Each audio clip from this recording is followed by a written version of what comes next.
नमस्कार, मैं शंभू कुमार सिंह और आप देख रहे हैं नेशनल दस्तक। पहला लॉकडाउन 4 घंटे का समय दिया था इस देश के माननीय प्रधानमंत्री श्री नरेंद्र मोदी ने और 24 मार्च को लॉकडाउन शुरू हुआ था। उसके बाद लॉकडाउन 01 आया, लॉकडाउन 2 आया, लॉकडाउन 3 आया। मीडिया ने ऐसे ऐसे कारनामे दिखाए जैसे ये कोई जेम्स बॉन्ड की सीरीज चल रही थी। ऐसा नहीं लग रहा था कि हम कोरोना से लड़ रहे हैं, कोरोना से मर रहे हैं। लॉकडाउन 3 आज 10 मई है। टोटल कितने दिन हो गए सोचिए। 24 मार्च से लेकर 24 अप्रैल तक 1 महीना और 24 अप्रैल से लेकर फिर 6 दिन 1 महीना, मतलब 36 दिन और आज 47 दिन के आसपास आज लॉकडाउन हो चुके हैं और कोरोना की स्थिति भयावह होती जा रही है। बहुत ज़्यादा हताहत और सबसे ज़्यादा भयानक स्थिति अब अहमदाबाद में है।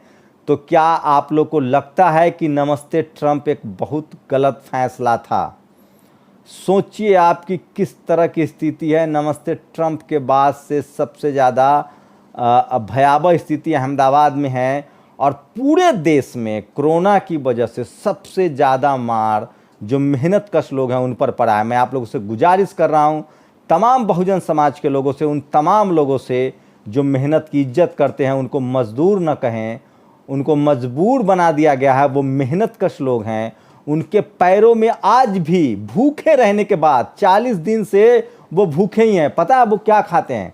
मैं आज आप को वीडियो दिखाऊंगा। दिल्ली के कनॉट प्लेस में जो खाना मिलता है उसमें सिर्फ खिचड़ी होती है। सिर्फ चावल दाल नाम मात्र के खा के आप 40 दिन जिंदा रह सकते हैं, सर्वाइव कर सकते हैं, आपके चेहरे का रंग उतर जाएगा।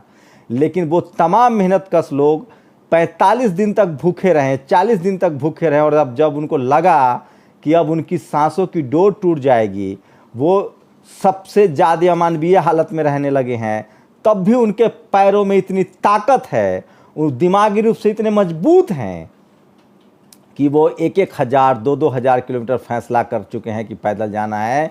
जबकि मैं इस फैसले के साथ नहीं हूँ। मैं इस देश की सरकार से, चाहे वो राज्य सरकारें हों चाहे केंद्र सरकारों से अपील कर रहा हूँ कि वो इसी देश के नागरिक हैं।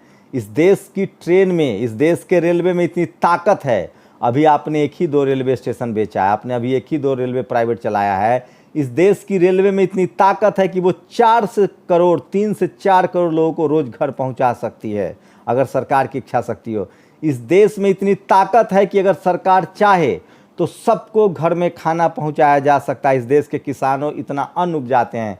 मैं फिर कह रहा हूं, वो लोग जो शहरों में आपकी छत बना रहे थे, आपके घर बना रहे थे, आपकी ऊंची ऊंची मीनारें बना रहे थे, जो आपको सब्जी दे रहे थे, दूध दे रहे थे, आपके तमाम सुख सुविधा, आपकी गाड़ी में हवा डालने से लेकर, जिनको आप पंचर वाले कहते हैं, उससे लेकर और आपके बच्चे के लिए दूध पहुंचाते थे, आपके लिए ग्रोसरी आइटम पहुंचाते थे। आप सिर्फ पैसे खा के जिंदा नहीं रह सकते हैं। आप कल्पना कीजिए, अगर आज किसान कह दे कि मैं 10,000 रुपये किलो चावल बेचूंगा तो आप क्या करेंगे?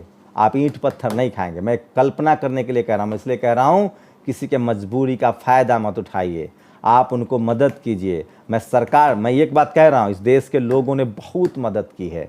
पिछले 40 दिन से इस देश में अगर खिचड़ी भी पहुँच रहा है तो वो अच्छे लोगों की वजह से।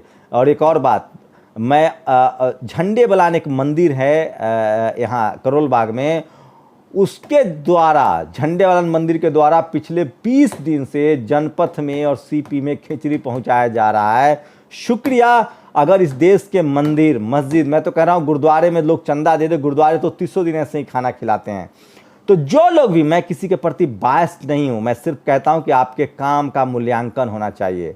झंडे वाला मंदिर का रोज़ खिचड़ी आता है, उस पर लेबल सटा होता है झंडे वाला मंदिर।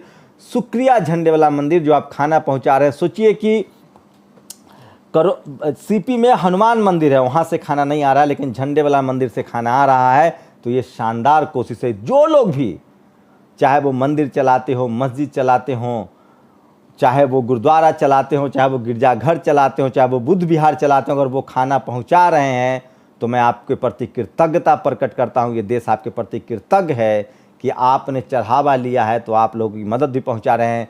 लेकिन ये इनका काम नहीं था, ये काम था सरकारों का, ये काम था प्रशासन का, ये काम था एडमिनिस्ट्रेशन का, जिसको अभी तमाम मंदिर मस्जिद गुरुद्वारे के लोग कर रहे हैं, तमाम सोशल कार्यकर्ता कर रहे हैं, तमाम लीडर ऑफ अपोजिशन कर रहे हैं, तो ये काम सरकार को करना चाहिए था खाना पहुंचाने का, जो नहीं हो रहा है।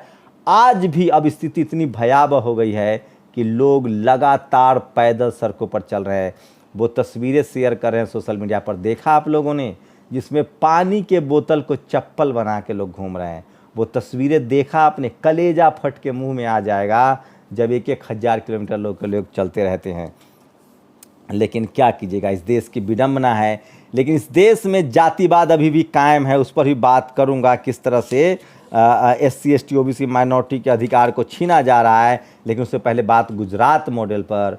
साफ हो गया है कि नमस्ते ट्रंप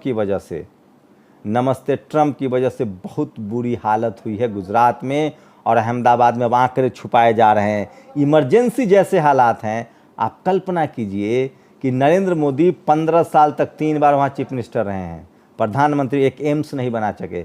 दिल्ली एम्स के डायरेक्टर को वो वहाँ ले गए। मुझे तो लगता है वो कहीं नेहरू को जिम्मेदार न ठहरा दे। सच कह रहे हैं, कोई 60 साल का हिसाब मांगते हो कांग्रेस से, PM केयर्स फंड का हिसाब देने की हैसियत नहीं है आपकी। तो ये इमरजेंसी, नमस्ते ट्रंप सबसे बड़ा जो है, लेबर लॉ की धज्जियाँ उड़ा दी गई है। जो खबर आ रही है कि जगह जगह जो लेबर लॉ थे, जो मजदूर कानून थे, उसको अनदेखा किया जा रहा है। ये बहुत ही खतरनाक है। और सोचिए कि जो लोग विदेश में फंसे हैं उनको बंदे इंडिया के नाम से बुलाया जा रहा है, और जो भारत में लोग हैं उनको घर नहीं जाने दिया जा रहा, और पुलिसिया डंडे चल रहे हैं।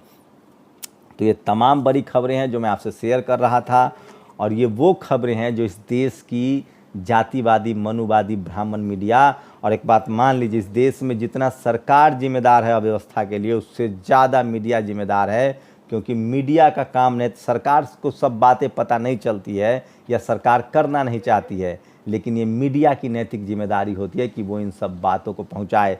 सोशल मीडिया पर क्या ट्रेंड है, लोग क्या वायरल कर रहे हैं, उस पर बताऊंगा। लेकिन उससे पहले एक बात और बता दूं कि किस तरह से बहुजन समाज के लोग जो हैं वो ज़्यादा सड़कों पर हैं, भूखे रहने के लिए मजबूर हैं, उनकी नौकरी जा रही है।